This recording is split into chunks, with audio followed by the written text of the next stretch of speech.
Hi everyone, do you remember the pattern drafting of this top? Well, I shared a video and so many people showed interest in seeing the sewing process, and this is the video right here. I'll be sharing every bit of the process. In fact, you don't want to miss any part of this video because I shared so many useful tips, not just to make a beautiful outfit, but to ensure you have a very neat finish on the inside. So you want to make sure you like this video. Please subscribe to the channel, turn on your notification bell so that you're the first to know when there's a new video on the channel, because the palazzo pants will be coming up after this one. So in case it's your very first time coming across my channel, my name is Ini. You're welcome to my channel. I'm a fashion designer and I'm very passionate about helping others with their sewing journey. Please make sure you subscribe to my channel, follow me on Instagram to connect with me and get more updates every day. Welcome back to class. So in one of my shorts, I actually shared the materials I used. I'm going to be using for this outfit, so please make sure you watch the shorts because I can't start going through all of that in this video again. And that's why you need to subscribe to the channel, so any video I upload, you're going to see it. Okay, so this is the video. So I have attached the cotton estate to this fabric now, and I'm just going to go ahead and start cutting. But now, one thing you need to take note of before you cut, please make sure you position your pattern papers on the fabric, because I was managing my fabric, so I have to really be while cutting this. See, this is the cotton estate, so please make sure you position them. Don't forget, this one is going to be on the fold. This is the center front and this is the side, so you want to make sure you are positioning it in a way that you can get everything in. And then for the back piece, this is the back piece and this is it. So I worked with about 4 yards of fabric. And the rec comes in like 5 yards. I don't know whether the woman cheated me or something, but it's supposed to be 5 yards. So please, if you're working with this, make sure your fabric is up to 4.5 or even 5 yards, okay? So what I had to do now is to take note of my patterns for this top. Then I also took note of the sleeve length. This one is going to handle the sleeves. You know, I have a sleeve there. And this is for the baggy trouser. That's the pants. Okay, so after cutting out the fabric that's going to get this top, please make sure the next thing you cut out is the sleeve. Like now, my sleeve is up to 26 inches. Yeah, because I want it to be long, just like the video. And then, so this one is going to handle it. And don't forget that the wrist area is going to be a bit wide. So just add some inches so it's going to be open. Then you're just going to place your tape. You want to place it, that's, you know, the way you're going to get your armhole length. So just place it like this and make sure it's up to it. And then the length as well is going to take 2 sleeves. Okay, so the reason why you're doing this first, that's the reason why you're cutting out the sleeves first, is that you don't want to go and be using, you want to make sure that what's remaining is not in pieces for the pants. And now I'm going to go ahead and place all these things on this fabric so that I can cut. Don't forget, this one is on a fold, so I'll pin it as close as possible because it's going to fold. Make sure your fabric carries front and back with anything that has to do. When you're cutting on fabric, you need to be very, very, very careful. Very, very, very careful, because once you cut, you cannot go back on that decision. Okay, so I'll go ahead. This is the back piece. So the back piece also is not going to be, it's not going to be on a fold because we're going to have an opening for the zip. I'm going to pin up everything like this. Pin up. Let me see how much I've spent my fabric. So if you watch the drafting of this pattern, you remember that I already added sewing allowances on the side. So the only place I'm going to be adding allowance now is on this part where we have cut out the main body and we want to join it back. You add half everywhere around this, but trust me, I have been cutting clothes for a while now. And with my eyes, I'm just going to gauge this and add my half of an inch. So I'm not doing that. But please, if you are not a pro or anything, just take your time and do that marking. Okay, so like this. Even on this neckline, I already added the allowance, so I'm just going to cut on that exact point like this. So I'm just going to cut following the shape I also added here. If you watch the drafting video, obviously you know what I'm talking about here. This is still on a fold. I'm going to notch it on the other bust point like this. It's going to help me when I am padding this outfit. So this is the back piece, and of course I added my sewing allowance here already, and I added my zip allowance, and I already contoured the zip allowance area. This is my lining piece. This is what I'm using for the lining, and normally I would just place my fabric directly on the lining as well. That's, I would have doubled this, that's place the main fabric on this one and just cut everything the same. But don't forget, I told you that the center part of that outfit, that's the center where we have the built up collar, that's where this neckline, the built up, it will go up over your neck. So you don't want something else to be showing. So the middle pieces of this outfit has to be the same fabric. But now there's a problem. My fabric is not enough. So since this is my own outfit, I'll just find my way around it. Okay. So this one obviously is going to be the normal lining, but the center piece is going to have this one. Normally, this center piece, you're supposed to cut out exactly this for the center piece, for the front and the back. But I don't have enough fabric to do that. So what I'm going to do now is that I will join this main fabric at the top part of this lining so that I can just do it, please. Because this is my outfit, this is my dress. I don't have any problem with that. But don't try it for a client or if you're making this for someone, okay? You have to make sure that the entire center piece is the same fabric. Then the sides can be any lining you want to work with. So this is it exactly.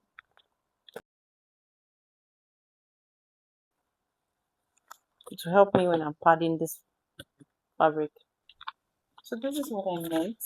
What I meant, I just look for a way to join this fabric to the top part so that by the time I place my fabric on it, the built up parts that will be showing up is going to have the same fabric. I really hope you understand. Please don't try this for your clients or if you're not making it for yourself. Oh, this is because my fabric was not enough. I hope you understand. Thank you. So these are my pieces so far. This is the back, this is the lining, this is my cut and join. Don't laugh at it, please, because I don't have a choice right now. So now I have to transfer these darts to the fabric. Now that's what I'm going to do here. And in order to do that, I'm going to be taking this to turning this fabric to the wrong side like this, match it up,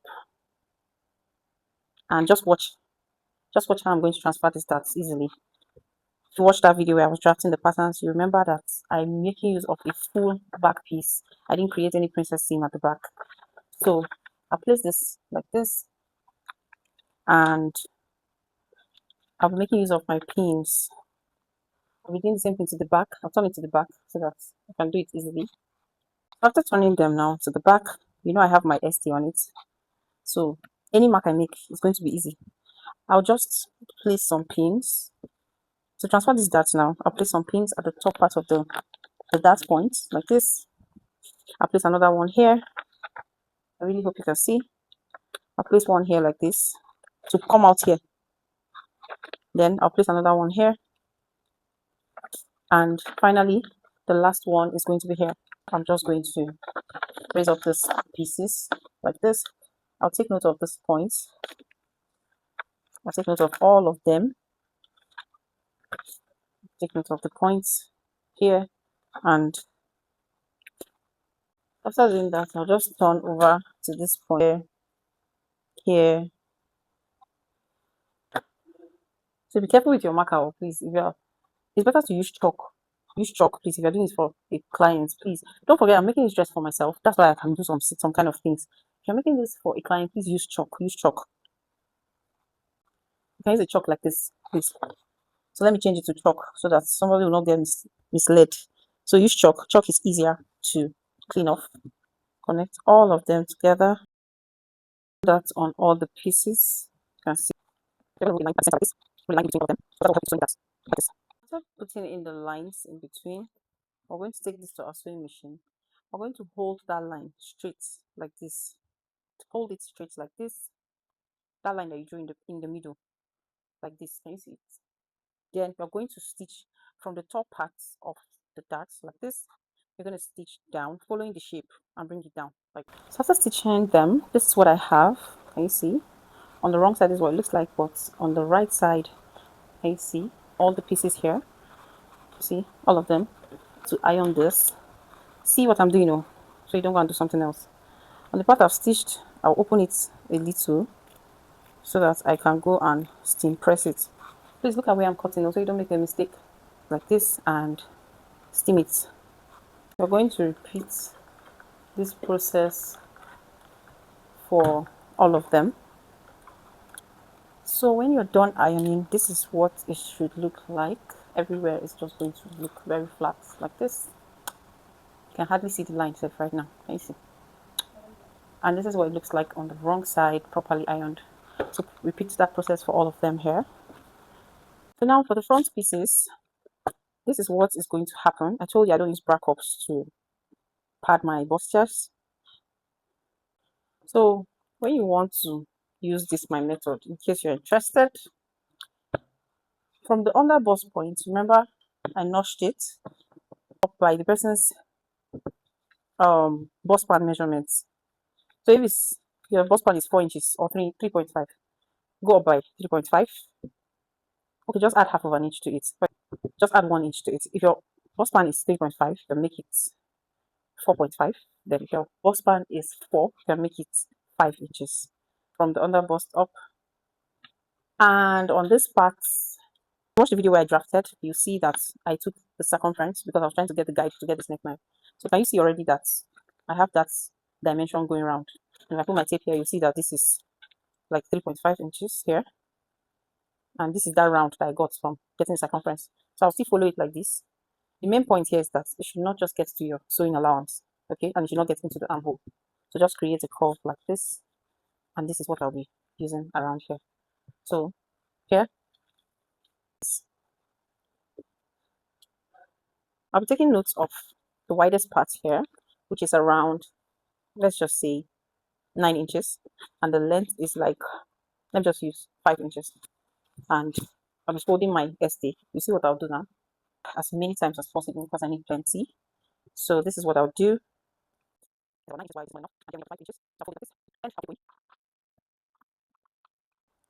So I'll keep folding this as many times as possible because I'll be putting on the main fabric and I'll be putting on the lining piece. Okay, so now I'm just going to cut this out. I want all the pieces to be on their own. One here. This is what is going to happen. On the fabric, on the adhesive side will lay here like this.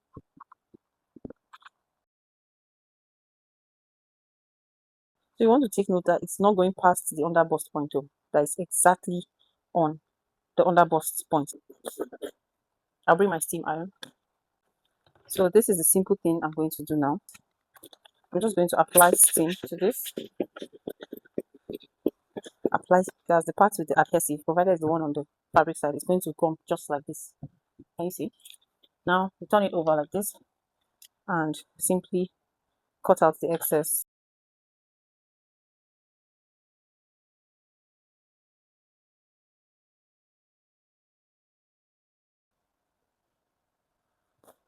Like this as well, following the shape.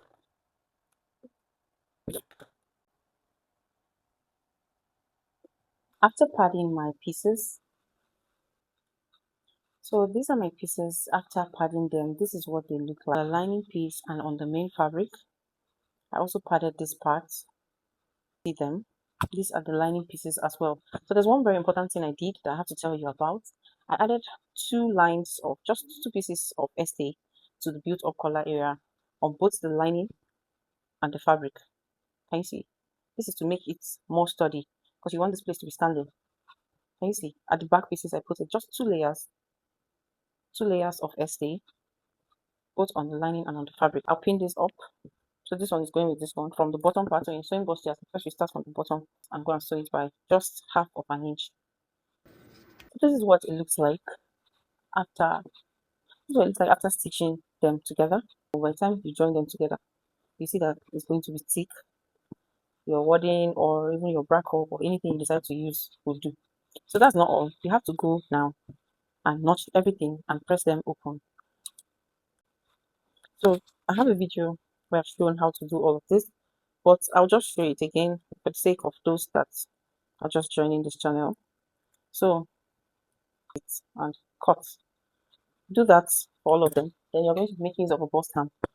I've talked about this thing on this channel and how important it is to get a very good and strong bust hem.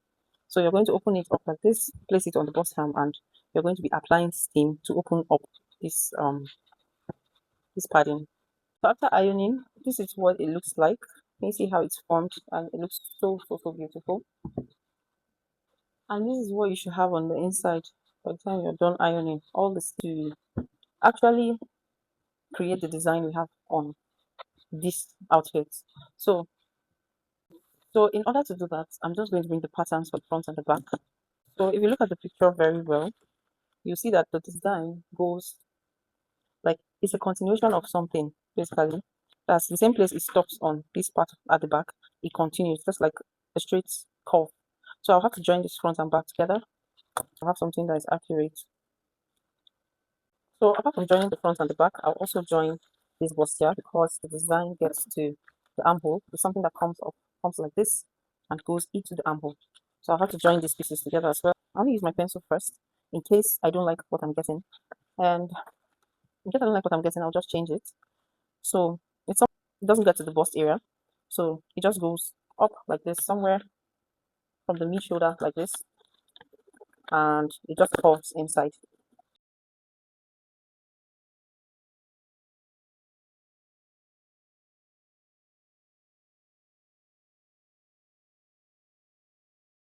So when you're done creating the curve like this, you're going to make sure that the back as well, it connects to the back. This is the back. Can you see that it's from the front? That's the same line. It just curves into the armhole as well. So it's just going to curve like this as well into the armhole, something like this. So this is the reason I said I'll use my pencil first. Obviously, this curve is not giving what I want, so I'm just going to curve it some more.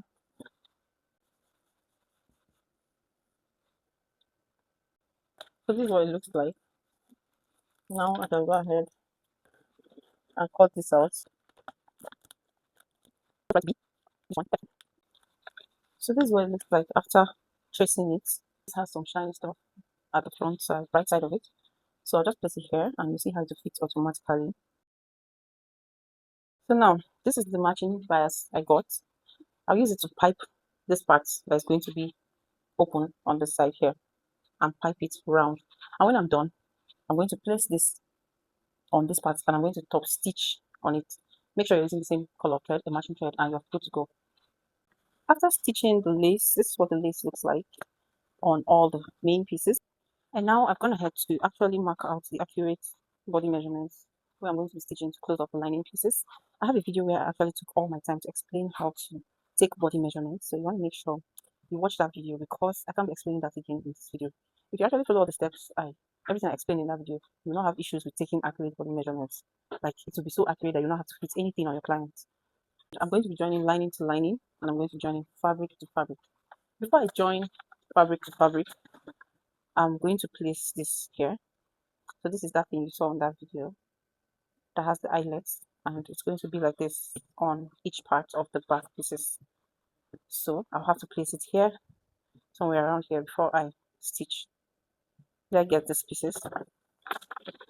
So just bring your back piece and from the waist point, that's obviously the sharpest point you can see here. You are going to measure from here to the dark leg, which is about 6 inches. And then for the heights, I made it like 4 inches because I used half of an inch to turn it over. This is 2 pieces of this fabric and I attached ST to it. You can see the ST inside. So I left one part that is open here because when I put it here, I'm going to stitch on it. But now, if you look at that video, you see that it was just, it didn't even get to the dark leg. So what I'm going to do here is to actually adjust it. Make sure it is just on this dark leg here so that it's not coming too close to the center. And you can see, attach the front and back. I'll just place it inside like this so that when I'm done stitching and I turn over to the front, we'll have this one hanging. So by the time you're done stitching, this is what it's going to look like. And one thing you need to know is that the fact that we have this thing doesn't affect the measurements of the blouse. So you're still taking the same body measurements. This thing is just for fancy. Like just anything I did here, I'll just do it on this part. I'll join it at the same allowance and then I'll attach my zip. By the time you're done ironing, the outside of your outfit is going to look like this. I've attached the zip to it and I left a little space like 1 inch at the bottom, but I'm going to turn with the lining and the main piece looking identical like this. I'm going to stitch on only the necklines, that is this back neckline here, following the shape. We're also going to stitch this front part, starting from the zip point and start stitching So, in there as well.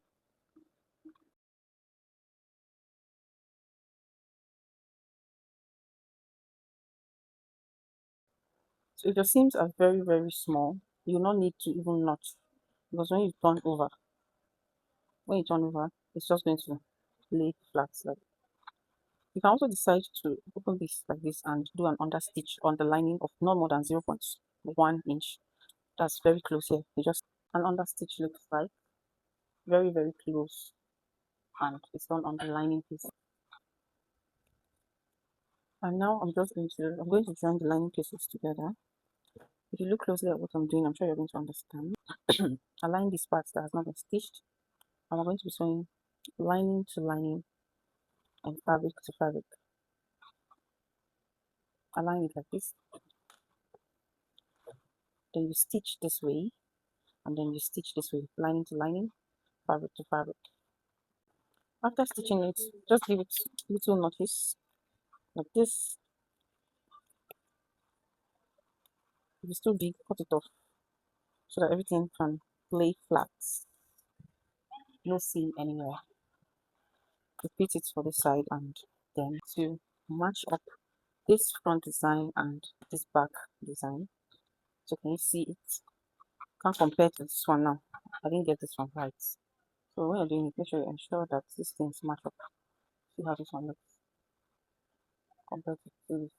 This is how it should look. This one here. So this is what the neckline looks like. You can see that it is jumping and squeezing. That's because I've not ironed it properly. And that's the reason why you should use very tiny seams around these areas so that you don't have things like this. So this is the reason why I said this centerpiece should have the same fabric that you're working with. That's the main fabric. Because when you put on this outfit, I try to pick up a clip so that you can see why it should be the same fabric. And you see, now to complete this outfit, don't forget it's not yet complete like this.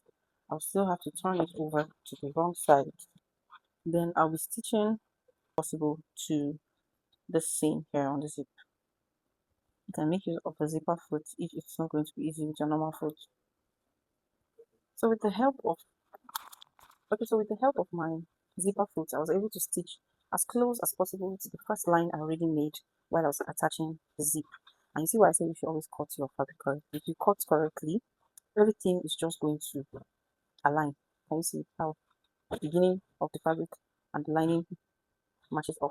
So this is what you'll be having by the time you turn it to the right side.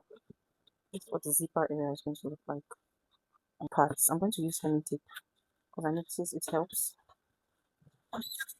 stitch, and I'll place this.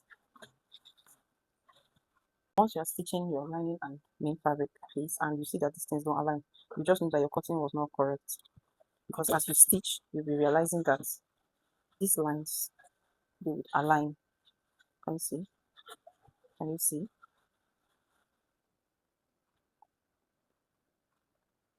Okay, so this is what it looks like after stitching all around the bottom with the hemming tape on the right side as the main fabric.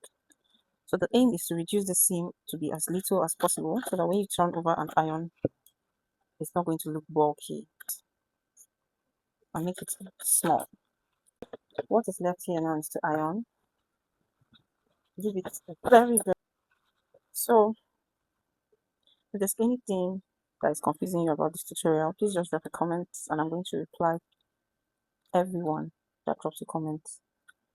So this is how this zip looks. Guys, I can't wait to test this out. So one thing I noticed the first time I put this cloth to fit it was that I shouldn't have used 3.5 inches. If you watch the pattern drafting, you remember I said my normal round neck using my formula is 3 inches, but I decided to use 3.5 inches. Please don't add that half inch. Use the original round neck for this built up so that it comes close to the neck, because I still had to adjust my neckline. Do you understand? And make sure it covers a bit. Like, make sure it's just the exact round neck. I really hope you understand what I mean, because I had to go back into the dress to go and adjust that shoulder part so that it becomes tighter. Because normally when you have a neckline that is deep, it has every tendency to gape. So you want to avoid that by even making it wider. So for the sleeves, I didn't do anything special. I just used my normal sleeve length, but I added 2 inches so it to be longer. Then I opened it a bit on that side so to have this A-line effect. Nothing more, nothing less. Okay. So here's the sleeve after cutting it on the lace and on the fabric. I would have made use of my lining, but remember I'm using a red lining, so I don't want to be raising up my hand and you're going to be seeing red inside my sleeve. So I'm just going to work with only these two. If I had this color of fabric, this color as lining, I'm going to use it as the lining piece. But now I'm just going to place this one over it like this, and I'll work with it as it is. So that when I raise my hand up, you're not seeing red inside then.